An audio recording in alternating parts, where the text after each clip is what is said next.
Hello everyone, welcome to cook with Subi.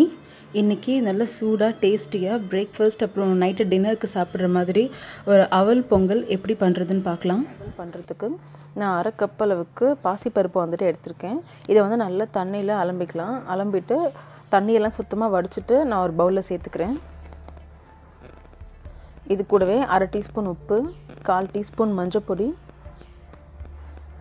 1/4 teaspoon மிளகு சேர்த்துக்கிறேன். சேர்த்துட்டு இது வேகிறதுக்கு 2 கப் அளவுக்கு தண்ணி சேர்த்துக்கிறேன். இப்போ ஒரு வாட்டி நல்லா கலந்து விட்டுட்டு குக்கரில் வச்சு நல்லா கரெக்டாக ஒரு 4 விசில் விட்டு எடுத்துக்கலாம். இப்போது வேறு ஒரு கடாயில் நான் 2 டேபிள் ஸ்பூன் நெய் விட்டு 1 டேபிள் ஸ்பூன் அளவுக்கு வேர்க்கடலை, ஒரு 5 முந்திரி பருப்பு சேர்த்துருக்கேன். இதை நல்லா கோல்டன் கலர் வர்ற வரைக்கும் வறுத்து எடுத்துக்கலாம். ஸோ இப்போ ஓரளவுக்கு நல்லா வறுபட்டுருச்சு. இது அடுப்புலேருந்து எடுத்து தனியாக வச்சிடலாம். இப்போது மிச்சம் இருக்க அதே நெய்யில் நான் வந்து அரை டீஸ்பூன் அளவுக்கு கடுகு சேர்த்துக்கிறேன்.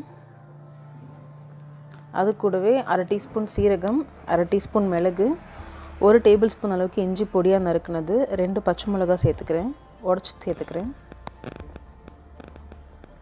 என்கிட்ட கருவேப்பிலை இல்லை, உங்ககிட்ட கருவேப்பிலை இருந்துச்சுன்னா அதையும் இந்த ஸ்டேஜில் சேர்த்துக்கோங்க. சேர்த்துட்டு எல்லாத்தையும் நல்லா வறுத்துக்கலாம் வாசம் வர வரைக்கும். இப்போ எல்லாத்தோட ஃப்ளேவரும் நல்லா வந்துடுச்சு. இப்போ வந்துட்டு நான் வேக வச்ச பாசிப்பருப்பு வந்து நல்லா மிக்ஸ் பண்ணி குழைவாக வேக வச்சுருக்கேன். அதை இந்த கடாயில் சேர்த்துக்கிறேன்.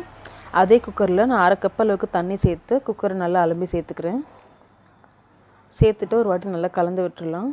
பாசிப்பருப்பு இது கூடவே வந்துட்டு உங்களுக்கு தேவையான அளவுக்கு உப்பு சேர்த்து அட்ஜஸ்ட் பண்ணிக்கோங்க.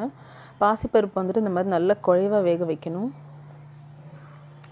இப்போது பாசிப்பருப்பு சேர்த்து ஒரு 2-3 நிமிஷத்துக்கு அப்புறமா நான் 1 கப் அளவுக்கு அவல், நல்லா திக்கான அவலை ஒரு 5 நிமிஷம் ஊற வச்சுருந்தேன். அதை வந்துட்டு தண்ணியெல்லாம் சுத்தமாக வடிச்சிட்டு இந்த பாசிப்பருப்பு கூட சேர்த்துக்கிறேன். சேர்த்துட்டு இதை நல்லா மிக்ஸ் பண்ணிக்கலாம்.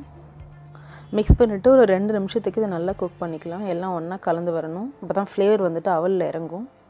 இப்போது கடைசியாக 1/4 டீஸ்பூன் அளவுக்கு மிளகு தூள் சேர்த்துட்டு ஒரு வாட்டி கலந்து ஒரு 1 நிமிஷம் இல்லைனா 2 நிமிஷம் வச்சு அடுப்புலேருந்து இறக்கிட வேண்டியது தான். கடைசியாக வந்துட்டு நீங்கள் நெய்யில் வறுத்து தனியாக எடுத்து வச்ச முந்திரி, வேர்க்கடலை இருக்கு இல்லையா, அதை சேர்த்துக்கலாம். அவ்வளோதான். இப்போ நீங்கள் கன்சிஸ்டன்சி நான் ஊற்றும் போது உங்களுக்கு பார்த்தாலே தெரியும், நல்லா வந்துட்டு நல்லா ஊற்றுற பதத்தில் இருக்கும். பட் வந்து கொஞ்சம் நேரம் ஆகிடுச்சுன்னு பார்த்தீங்கன்னாக்கா இது நல்லா திக்காகிடும்.